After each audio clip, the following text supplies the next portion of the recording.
Hi, good morning. Um, we're on page 126, the lawyer's plot. Um, into Shmelyov's work gang were raked the human rejects.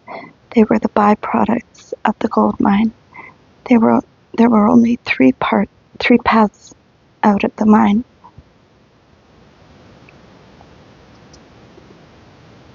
Nameless mass graves, the hospital, or Shmelyov's gang.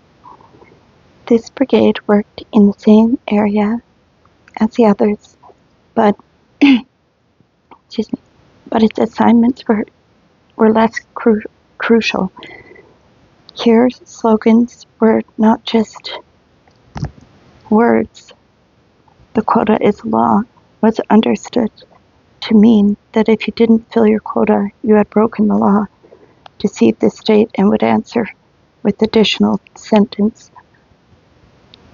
additional sentence, and even your life. Shmelyov's gang was fed worse, less than the others. But I understood well the local gang saying, "In camp, a large ration kills, not a small one." I wasn't about to pursue the large ration of the leading work gang. I had only recently been transferred to Shmelyov, about 3 weeks earlier, and I still didn't know its face. It was the middle of winter, and our leader's face was wrapped in a complicated fashion with a ragged scarf. In the evening it was dark in the barracks, and the kerosene lantern barely illuminated the door. I don't even remember our gang leader's face, only his voice that was hoarse, as if he had caught a cold. We worked the night shift in December.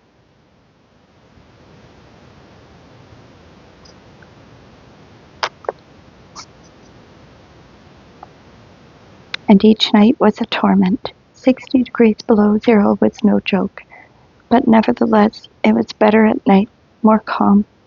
There were fewer supervisors in the mine, less swearing, fewer beatings.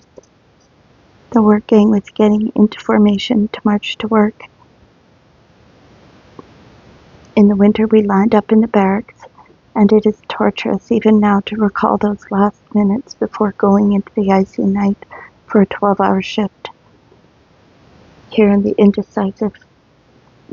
indecisive shoving before the half-open doors with their cold drafts, each man's character was revealed. One man would suppress his shivering and stride directly out into the darkness, while another would suck away at the butt of a homemade cigar. Where the cigar came from was a mystery in a place that lacked any trace of even homegrown tobacco. A third figure would guard his face from the cold wind, while a fourth held his mittens above the stove to accumulate some warmth on them. The last few men were shoved out of the barracks by the orderly. That was the way the weakest were treated everywhere, in every work gang. In this work gang, I hadn't yet reached the shoving stage. There were people here who were weaker than me, and this provided a certain consolation, an unexpected joy. Here, for the time being, I was still a person. I had left behind the shoves and fists of the orderly in the gold gang, from which I had been transferred to Shmelyov. The gang stood inside the barracks door, ready to leave, when Shmelyov approached me. "You'll stay home," he wheezed. Have I been transferred to the morning shift?" I asked suspiciously. Transfers from one shift to another were always made to catch the clock's hour hand, so that the working day was not lost and the prisoner could not receive a few extra hours of rest. I was aware of the method. No, Romanov called for you. Romanov? Who's Romanov? This louse doesn't know who Romanov is, the orderly broke in. He's in charge. Clear? He lives just this side of the office. You're to report at 8 o'clock. 8 o'clock. An enormous wave of relief swept over me. If Romanov were to keep me till 12, when our shift had its dinner, I had the right not to go to work that day. I felt an aching in my muscles, and my body was overcome with exhaustion. But it was a joyous exhaustion. I untied the rope around my waist, unbuttoned my jacket, sat down next to the stove, and its warmth flowed over me. As its warmth flowed over me, the lice under my shirt began to stir. With bit-off fingernails, I scratched my neck and chest. As I drowsed off, "It's time," the orderly was shaking me by the shoulder. "And bring back a smoke, don't forget." When I knocked at Romanov's door, there was a clanking of locks and bolts, and a lot of locks and bolts, and some unseen person shouted from behind the door, "Who is it?" "Prisoner Andreev," as ordered. Bolts rattled, locks chimed, and all fell silent. The cold crept under my pea jacket, and my feet lost their warmth. I began to beat one boot against the other. They weren't the usual felt boots, but the quilted ones, sewn from old pants and quilted jackets. Again, boots rattled and the double door opened, allowing light, heat, and music to escape. I stepped in. The door of the entrance hall was not shut, and a radio was playing. Romanov himself stood before me, or rather I stood before him, short, fat, perfumed, and quick on his feet. He danced around me, examining my figure with his quick black eyes. The smell of a convict struck his nostrils, and he drew a snow-white handkerchief from his pocket. Waves of music, warmth, and cologne washed over me. Most important was the warmth. The Dutch stove was red hot. Excuse me.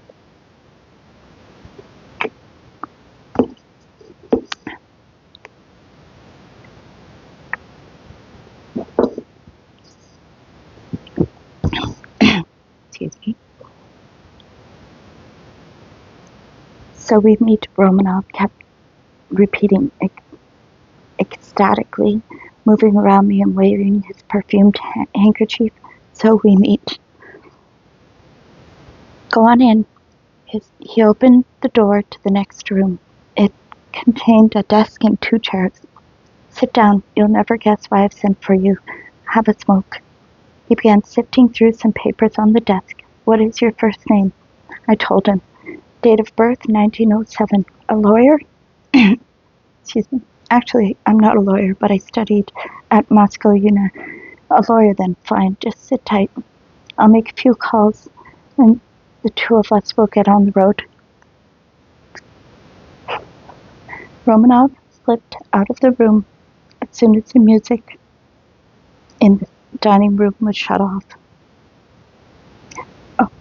He slipped out of the room, and soon the music shut off.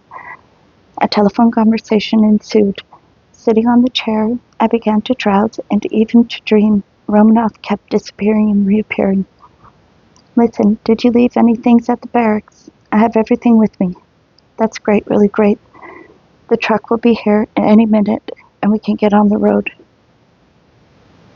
"You know where we're going to?" To Katinak itself, to headquarters. Ever been there?" "It's okay, I'm joking. I don't care. That's good." I took off my boots, rubbed my toes, and turned my foot.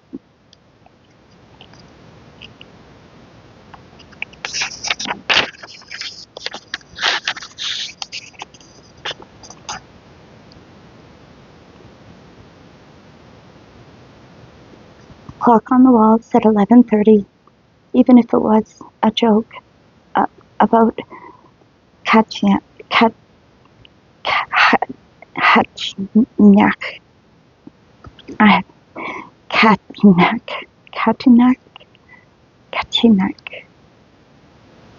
Katinak.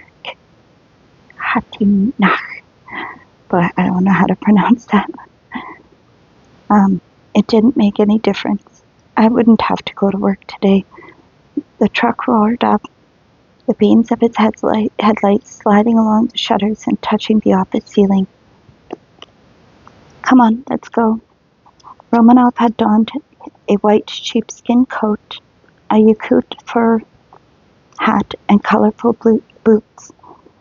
I buttoned my pea jacket, retied the rope round my waist, and held my mittens above the stove for a moment. We walked out to the truck. It was a 1.5-ton truck with an open bed. Oh no. How much today, Misha? Romanov asked the driver. 70 degrees below zero, Comrade Chief. Oh. They sent the night shift back to the barracks. That meant they sent out our work gang, Shmelyovs,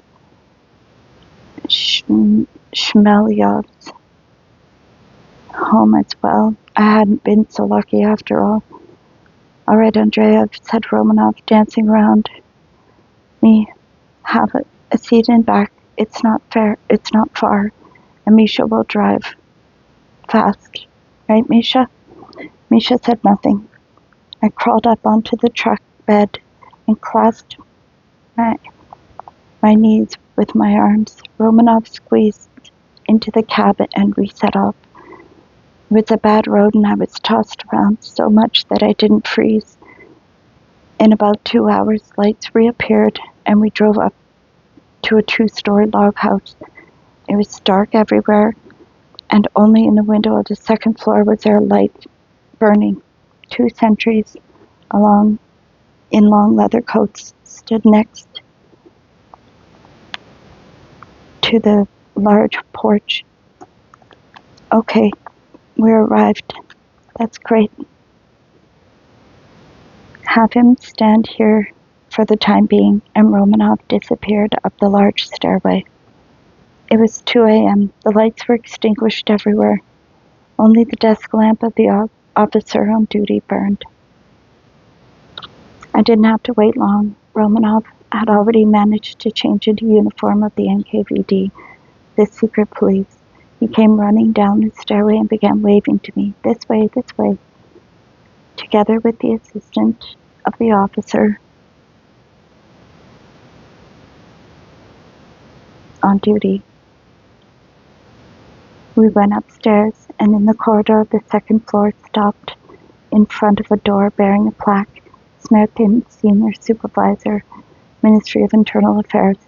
Smertin meant death in Russian, and so threatening a pseudonym, it couldn't have been his real name, impressed me in spite of my exhaustion. For a pseudonym, that's too much, I thought, but we were already entering an enormous room with a portrait of Stalin that occupied the entire wall. An entire wall. We stopped before a gigantic desk to observe the pale reddish face of a man who had spent his entire life in precisely this sort of room. Romanov bent politely over the desk. The dull blue eyes of Senior Supervisor Comrade Smertin fixed themselves on me, but only for a moment. He was searching for something on the desk, shuffling some papers. Romanov's willing fingers located whatever it was they were looking for. Name, Smertin asked, poring over the papers. Crime, sentence? I told him. Lawyer. The pale face looked up from the table. Did you write complaints? I did. Smertin wheezed. About the bread ration? That and in general. Okay, take him out. I made no attempt to clarify anything, to ask any question. What for? After all, I wasn't cold and I wasn't working.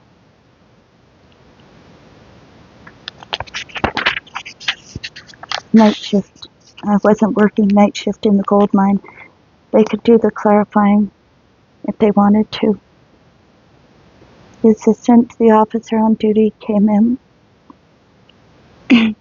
with a note, and I was taken on foot through the settlement at night to the very edge of the forest. There, guarded by 4 towers and 3 rows of barbed wire fence, stood the camp prison. Prison had cells for solitary and group confinement. In one of the latter, I related my past history, neither expecting an answer from my neighbors nor asking them anything. That was the custom, so they wouldn't think I was a plant. Morning came. It was unusual. It was the unusual Kolyma morning, without light, without sun, and in no way distinguishable from night. A hammer was struck against a rail and a bucket of steaming boiling water was carried in. The guards came for me and I said goodbye to my comrades. I knew nothing of them. They brought me back to the same house, which now appeared smaller than it had at night. This time I was not admitted to Smerton's august presence.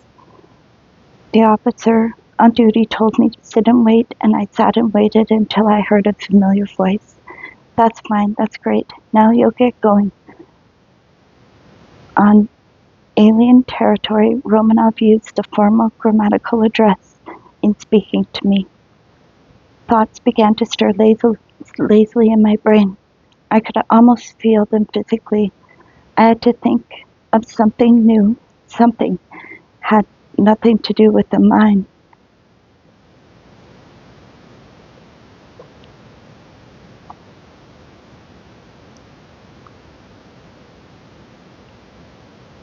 I had to think of something new, something I wasn't accustomed to, something unknown. This new thing had nothing to do with the mine. If we were returning to the partisan mine, Romanov would have said, now we'll get going. That meant I was being taken to a new place. Let come what may. Excuse me.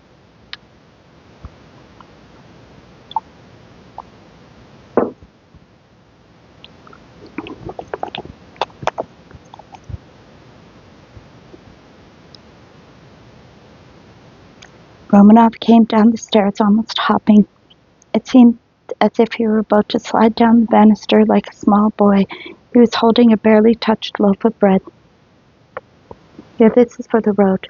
There's something else, too. He disappeared upstairs and returned with 2 herring. Everything up to snuff, right? That seems to be about all.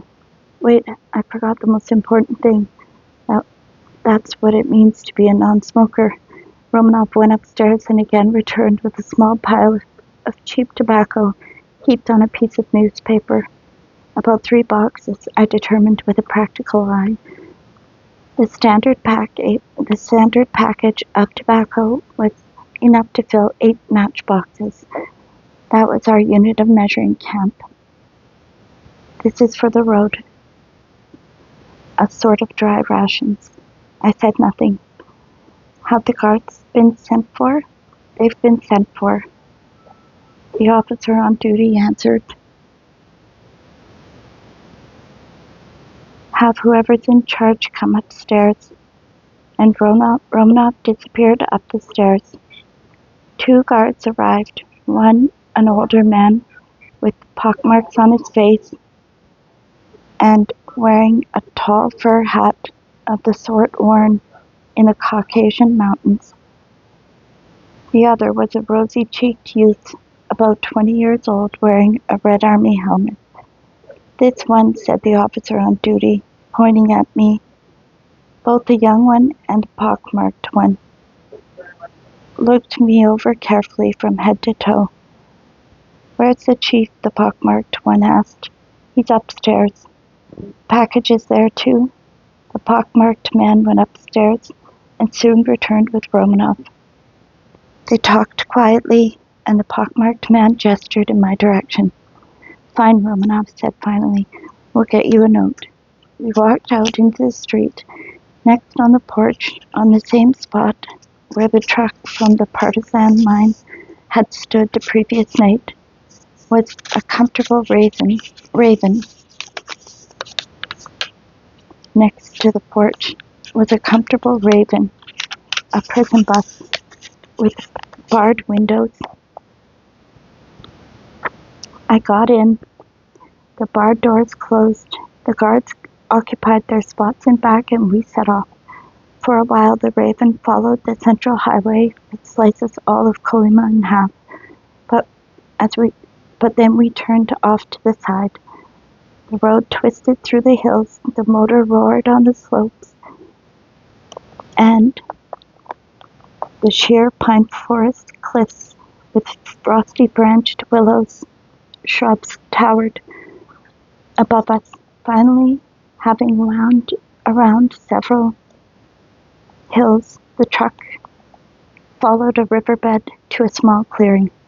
The trees were cut down, and the edges of the clearing were ringed with guard towers.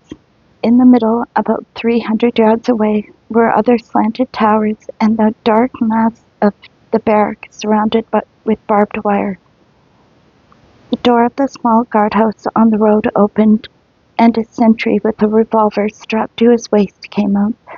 The bus stopped. Leaving the motor running, the driver jumped out and walked past my window. That really twisted us around. It really is a serpent. Excuse me. I was unfamiliar with the name, and if anything, my reaction was even stronger than to Smerton's name. This was Serpentine. Serpentine, the famous pre-trial prison where so many had perished the previous year. Their bodies had not yet decayed, but then they never would in the permafrost. The senior guard went up the path to the prison. I sat at the window thinking that now my hour, my turn had come. It was just as difficult to think about death as about anything else. I didn't draw myself any picture of my own execution. I just sat and waited. Excuse me. The winter twilight had already set in. The door of the Raven opened, and the older guard tossed me some felt boots. "Put these on." I took off my quilted boots, but the felt boots were too small. "You'll never make it in those cloth boots," said the pockmarked man. "I'll make it." He tossed the felt boots into the corner of the bus. "Let's go." The Raven turned around and rushed away from Serpentine. From the vehicles flashing past us, I soon realized we were back on the main highway. The bus slowed down, and all around I could see the lights of a large village. The bus stopped at the porch of a brightly lit house, and I entered a lighted corridor very similar to the one in Smerton's building. Behind a wooden barrier next to a wall phone sat a guard with a pistol on his belt. This was the village of Yagodny, named after the head of the secret police, Yagoda. On the first day of our trip, we had covered only 17 kilometers. Where would we go from here? The guard took me to a far room with a wooden cot and a bucket of water and a pail that served as a toilet. The door had a hole for observation by the guard. I lived there for 2 days. I even managed to dry and rewind the bandages on my legs. Sorry.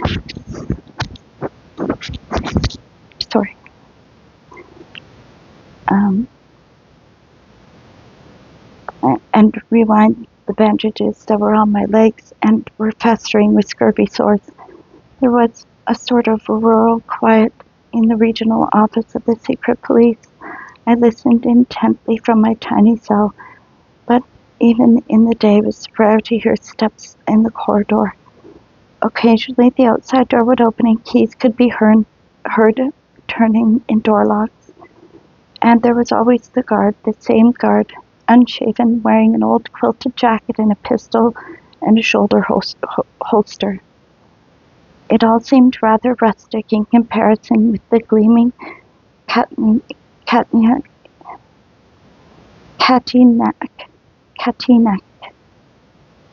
where Comrade Smerton conducted affairs of state. Very, very rarely the telephone would ring. Yes, they're gassing up. Yes, I don't know, Comrade Chief. Okay, I'll tell him. Whom were they referring to, my guards? Once a day, toward evening, the door to my cell would open, and the guard would bring a pot of soup, a piece of bread, and a spoon. The main course was dumped into the soup and served together. I would take the kettle, eat everything, and lick the pot clean. Camp habits were strong. On the third day, the pockmarked soldier stepped over the cell threshold. He wore a long leather coat over a shorter one. Rest it up, let's get on the road. I stood on the porch of the regional office, thinking we would again have a closed prison bus, but the Raven was nowhere to be seen. An ordinary 3-ton truck stood before the porch. Get in. Obediently, I climbed over the side of the bed. The young soldier squeezed into the cab, and the pockmarked one sat next to me. The truck started up in a few minutes. We were back to the main highway. Where was I being taken? North or south, east or west? There was no sense asking, and besides, the guards weren't supposed to say. Was I being transferred to a different district? Which one? The truck lurched along for many hours and stopped abruptly. We'll have dinner here. Get down. I got down. We had come to a cafeteria. The highway was the aorta and the main nerve of Kolyma. Unguarded equipment was constantly being shunted back and forth, and food supplies were always guarded because of the danger of escaped convicts.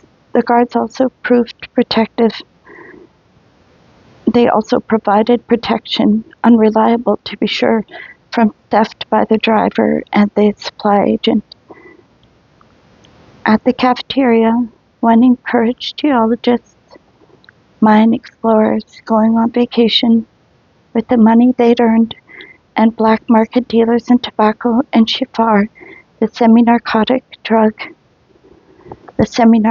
drink made of strong tea from the far north. These were the heroes and the scoundrels of the north. All the cafeterias sold vodka.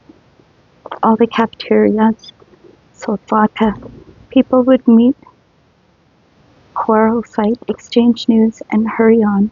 Truck motors would be left running while the drivers took a 2 or 3 hour nap in the cab. One also encountered convicts in the cafeteria. On their way up to the taiga, they appeared as clean, neat groups. Coming back, the dirty, broken bodies of these half-dead, no longer human creatures were the refuse of the mines. In the cafeteria were detectives whose job it was to capture escapees. The escapees themselves were often in military uniform.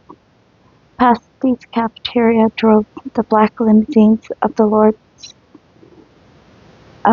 of life and death, the lives and the deaths of both convicts and civilians.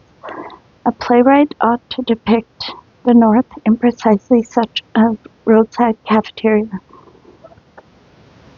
That would be an ideal setting. I used the idea later in a story, of course. I stood in the cafeteria trying to elbow my way through to the enormous red-hot barrel of a stove. The guards weren't overly concerned that I would attempt to escape, since it was obvious I was too weak for that. It was clear to everyone that such a goner had nowhere to run in,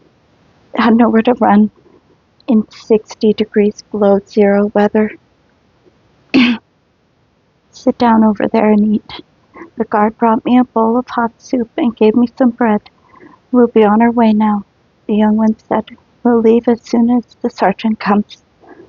But the pockmarked man didn't come along. He was with an older warrior. They didn't call them soldiers back then, in a short coat carrying rifle.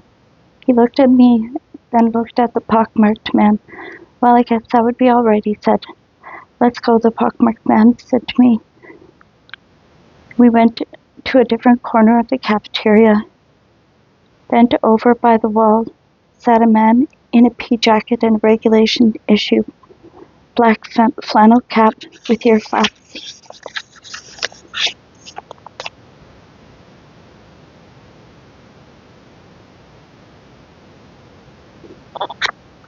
Sit down here, said the pockmarked man. I obediently sat on the floor next to the man. He didn't turn his head.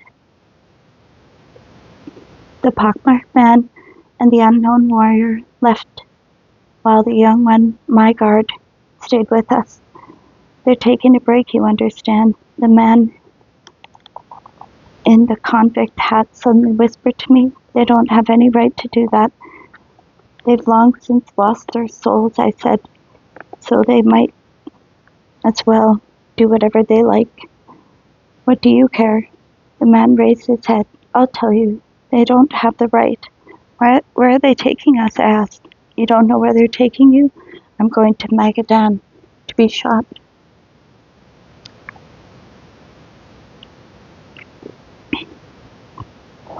To be shot. Yes, I've already been sentenced. I'm from the Western Division, from Susaman.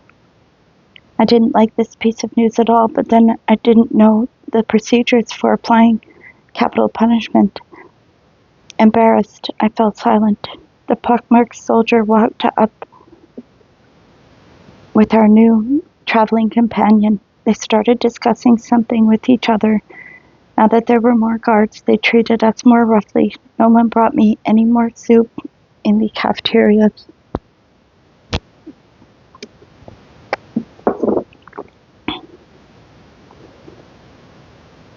We drove for a few hours, and 3 more prisoners were attached to our group. 3 new men were of indeterminate age, like all those who had gone through the hell of Kolyma. Their puffy white skin and swollen faces spoke of hunger, scurvy, and frostbite. Where are they taking us? To Magadan. To be shot. We've already been sentenced. We lay bent over in the truck bed, our knees and backs touching. The truck had good springs and the road was well paved, so we weren't tossed from side to side, and soon we began to feel the cold. We shouted, groaned, but the guard was implacable. We had to reach Sporny before morning. The condemned man begged to be allowed to warm himself even for 5 minutes. The truck roared into Sporny, where lights were already burning. The pockmarked man walked up. You'll go to the Stockdale and I'll be sent on later. I felt cold to the marrow of my bones, was numb from the frost, and frantically beat the soles of my shoes against the snow, and I couldn't get warm. Our warriors kept trying to locate the camp administrator. Finally, after about an hour, we were taken to the freezing, unheated stockade. Frost covered all the walls, and the floor was icy. Someone brought in a bucket of water. The lock rattled shut. How about firewood, a stove? On that night in Sporny, all 10 of my toes were again frostbitten. I cried in vain to get even a minute's sleep. I tried in vain. They let us out in the morning and we got back in the truck. The hills flashed by, and approaching vehicles coughed hoarsely in passing.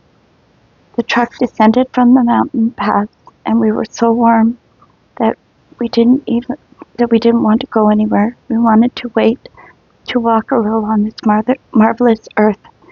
It was a difference of at least 20 degrees. Even the wind was warm, almost as if it were spring. Guards, we have to urinate. How could we explain to the soldiers that we were happy to be warm, to feel the southern wind, to leave behind the ringing silence of the taiga? Okay, get down. The guards were also glad to have an opportunity to stretch their legs and have a smoke. My seeker of justice had already approached the guard. Could we have a smoke, senior citizen?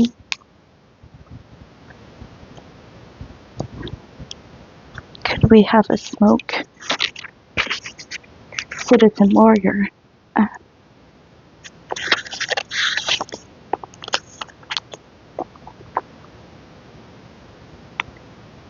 Okay, but go back to your place. One of the new men didn't want to get down, but seeing that the stop was to be an extended one, he moved over to the edge and gestured to me. Help me get down.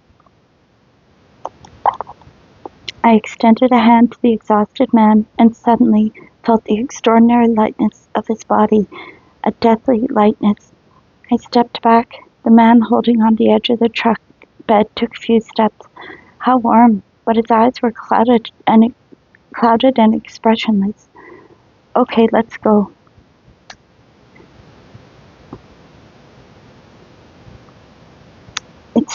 It's 22 degrees below zero. Each hour it got warmer. The cafeteria of the village of Bielashka. Our guards stopped to eat for the last time. The pockmarked man bought me a kilo of bread. Here, take it. It's white bread. We'll get there this evening. A fine snow was falling. When far below, we saw the lights of Magadan. It was about 15 degrees above zero. There was no wind and the snow fell straight down in soft, wet particles. The truck stopped in front of the regional office of the Secretary of the Secret Police, and the guards went inside. A hatless man wearing civilian clothing came out. In his hand he held a torn envelope. With a clear voice, and in the manner of a man accustomed to the job, he called out a name. The man with the fragile body crawled to the side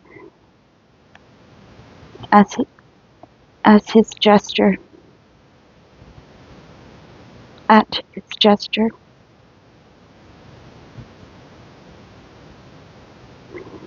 To the stockade. The man in the suit disappeared into the building and immediately reappeared. In his hands was a new envelope. Konstantin Ugritsky. To the stockade.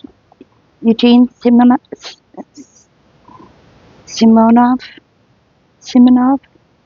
Stockade. I didn't say goodbye to either the guards or to the people who had traveled with me to Magadan. It wasn't custom. Only I and my guards now remained at the office porch. The man in the suit again appeared on the porch with an envelope. Andrea, take him to the division office. I'll give you a receipt, he said to my guards. I walked into the building. First of all, I looked for the stove. There was a steam radiator. Behind the wood barrier was a telephone and a man on duty. The room was somewhat shabbier than the one at Comrade Smerton's in Kadinak, but perhaps that room had created such an impression on me because it was the first office I had seen in my Kolyma life. A steep staircase led up to the second floor. The man in civilian clothes who had handled our group out on the street came into the room. "Come this way." We climbed the narrow stairway to the second floor and arrived at the door with the inscription, "Y. Atlas, Director." "Sit down." I sat down. In the tiny office, the most important area was occupied by a desk. Papers, folders, some lists were heaped on it. Atlas was 38 or 40 years old. He was a heavy man of athletic build with receding black hair. "Name, Andreev." "Crime sentenced," I answered. "Lawyer, lawyer." Atlas jumped up and walked around the desk. "Great, Captain Rebrov will talk to you." "Who is Captain Rebrov?" "He's in charge here. Go downstairs." I returned to my spot next to the radiator. Having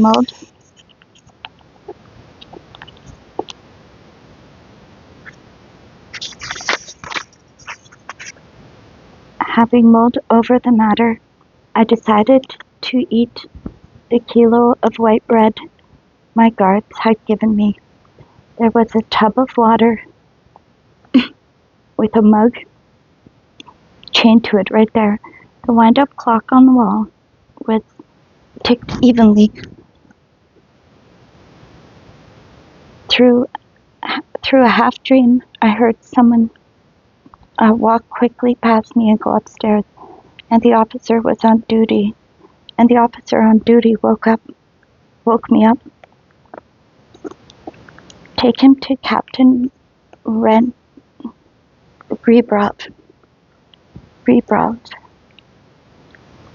I was taken to the second floor, to the door of a small office. The door of a small office opened, and I heard a sharp voice. "This way, this way." It was an ordinary office, somewhat larger than the one in which I had been 2 hours earlier. The glassy eyes of Captain Rebrov were fixed directly on me. On the corner of the table stood a glass of tea with lemon and a saucer with a chewed rind of cheese. There were phones, folders, portraits. "Name, Andreev." "Crime sentence," I told him. "Lawyer, lawyer." Captain Rebrov leaned over the table, bringing his glassy eyes closer to mine, and asked, "Do you know Parfentiev?" "Yes, I know him." Parfentiev had once been my work gang leader back at the mine before I was transferred to Shmelyev's group. "Yes, I know him. He was my work gang leader, Dmitry Parfentiev." "Good, so you know Parfentiev." "Yes, I know him." How about Vinogradov?" "I don't know any Vinogradov." Oh man. I don't know where this is going. Vinogradov, the director of Far Eastern Ship Construction? "I don't know him." Captain Rebrov lit a cigarette, inhaled deeply, and said, extinguishing a cigarette in the saucer, "So you know Vinogradov and don't know Parfentiev?" "No, I don't know Vinogradov." "Oh yes, you know Parfentiev and don't know Vinogradov. I see." Captain Rebrov pushed a button and the door behind me opened. "Take him to the stockade." The saucer with the cigarette and that uneaten rind of cheese remained on the right-hand side of the desk next to the pitcher of water in Rebrov's office.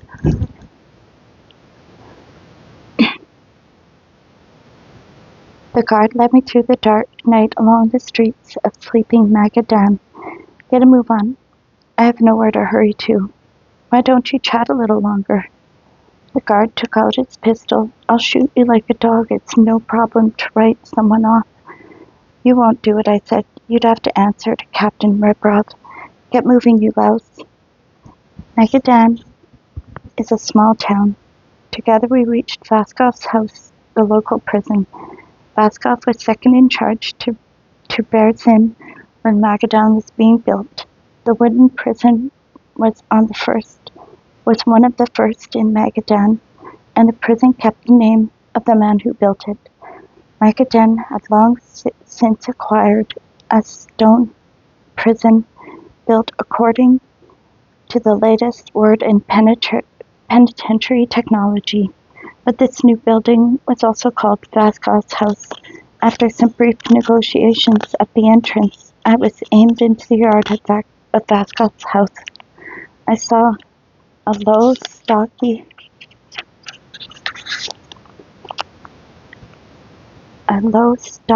long building made of smooth, heavy planks. Across the yard were two wings of a wooden building. The second one, a voice behind me said. I seized a door handle, opened the door, and walked in. There were double-wide berths packed with people, but it wasn't crowded, not shoulder to shoulder, but it wasn't crowded, not shoulder to shoulder. The floor was earthen. A stove made from half a barrel stood on long metal legs. There was a smell of sweat, disinfectant, and dirty bodies. With difficulty I crawled to an upper berth where it was warmer and found a free spot. My neighbor woke up. Straight from the woods? Yes. With fleas? With fleas. Then lie down in the corner. The disinfection service. It's working. It's working here and we don't have fleas. Disinfection, that's good, I thought. And mainly, it's warm. We were fed in the morning. There is bread and boiling water. I wasn't yet due to get bread. I took off my quilted boots, put them under my head, lowered my padded trousers to keep my feet warm. I fell asleep and woke up 24 hours later. Bread was being passed out and I was already registered for meals in Vaskov's house. For dinner they gave both. They gave broth and 3 spoons of wheat kasha. I slept till morning of the next day when the hysterical voice of a guard on duty awakened me. I crawled down from the bunk. Go outside to that porch over there. The doors of the true house of Vaskov opened before me. I entered a low, dimly lit corridor. The guard turned the lock, threw back a massive iron latch, and disclosed a tiny cell with a double berth. 2 men sat bent over in the corner of the lower bunk. Excuse me.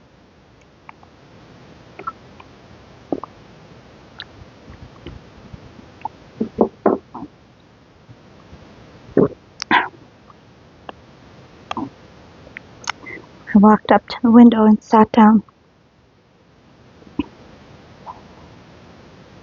Someone was shaking me by the shoulders. It was my gang leader, Dmitry Parfentiev, whom Rebrov had asked about. Do you understand anything? Nothing. When were you brought in? 3 days ago. Atlas had me brought in a small truck. Atlas questioned me in his division office. About 40 years old, balding, in civilian clothing. With me he wore a military uniform. What did Captain Rebrov ask you? Do I know Vinogradov? Well, how am I supposed to know him? Vinogradov is the director of Far Eastern ship construction. You know that, but I don't know who Vinogradov is. He and I were students at the same school. I began to put 2 and 2 together. Before his arrest, Parfentiev had been district prosecutor. Vinogradov, in passing through the area, learned that his university friend was in the mine and sent him some money. He also asked the head of the mine to help Parfentiev. The mine doctor had told Smirtin, and Smirtin told Rebrov, who started an investigation of Vinogradov. All convicts in the northern mines who had formerly been lawyers were brought in. The rest was simply a matter of the usual investigative techniques. But why are we here? I was in wing. We're being released, said Parfentiev. Released? Being let go? That is, not being let go, but being sent to a transit prison? Yes, said the third man, crawling out into the light and looking me over with obvious contempt. He had a fat, repulsive pink face and was dressed in a black coat. His voile shirt was open at the chest. So you know each other. Captain Ribrov didn't have time to squash you. An enemy of the people. What are you, a friend of the people? At least I'm not a political prisoner. I was never in the secret police, and I never did anything to the working people. But it's because of your kind that we go to jail. What are you, a thief? Maybe. Okay, oh, stop it, Parfentiev broke in. The doors clanked open. Come on out. There were about 7 men standing at the entrance. Parfentiev and I walked up to them. Are all of you lawyers? Said Parfentiev. Yes. What happened? Why are we being released?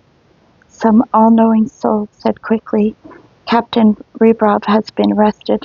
Everyone arrested under his instructions is being released. Wow, I am confused. Being released from this earth? Anyway, sounds interesting. Can't wait to read the next chapter.